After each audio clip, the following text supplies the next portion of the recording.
Did you hear what President Biden said yesterday during his press conference regarding the escalating crisis between Russia and Ukraine? This is Rebecca Koffler, was censored but not silenced. And this is your update on the US-Russia standoff over Ukraine for Thursday, January 20th. As most of you know, President Putin of Russia assembled 127,000 troops, which are practically encircling Ukraine from 3 sides. He's contemplating an attack on the former Soviet state. President Biden yesterday suggested that a limited incursion by Putin into sovereign Ukraine would not be so bad. I quote, "It depends on what they do. It's one thing if it's a minor incursion, and then we have to end up having to fight about what to do and what not to do, etc." Biden said. Jen Psaki, the White House press secretary, must have fallen off her chair when she heard that. Joe Biden abandoned the sacrosanct principle of deterrence called strategic ambiguity. You do not telegraph to your adversary what you will do and what you won't do. That's just not smart. What you do is you keep your adversary guessing. Technically, we do not have an obligation to defend Ukraine. Ukraine is not part of NATO. We do not have a collective security Article 5 obligation to deploy our military forces and intervene with nuclear Russia, risking a conflict on behalf of Ukraine. The American people are tired of endless wars. We have just withdrawn from Afghanistan after 20 years. But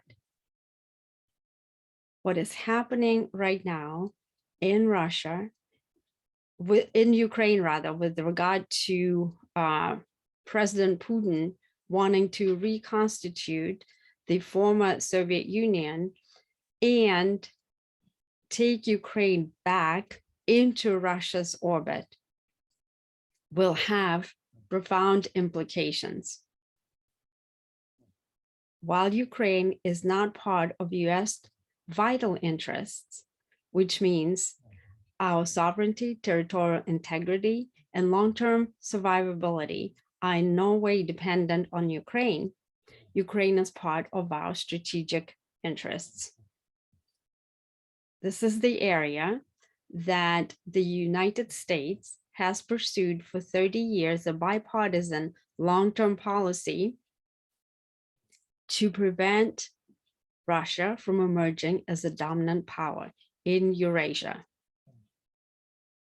And now, because President Biden, when he was vice president under the Obama administration, and his crew of the so-called experts eroded US defense posture, especially in Europe, Putin is acting up. Putin understands that Biden is a weak president. President Biden's approval ratings are plummeting into the abyss. The American people are hurting at the gas pump and every time we go into the grocery store because of President Biden's incompetent policies. Moreover, President Biden promised the Russian former KGB operative Vladimir Putin at their recent virtual rendezvous back at the end of December that the United States will not intervene militarily, even if Putin attacks Ukraine. So this is the situation that we're in. This is what we're dealing with. And unfortunately, as President Biden admitted, Russia has military superiority in the European theater right now. As a former defense intelligence officer, I participated in multiple war games simulating a conflict between the United States and Russia. Guess what was the outcome? Every single time, the blue lost. The blue, the US and NATO forces, suffered tremendous losses, and nevertheless, they were not able to achieve their objectives and beat the red force. This is because Putin studied US military operations and how we fight for the past 20 years. Putin and his general staff.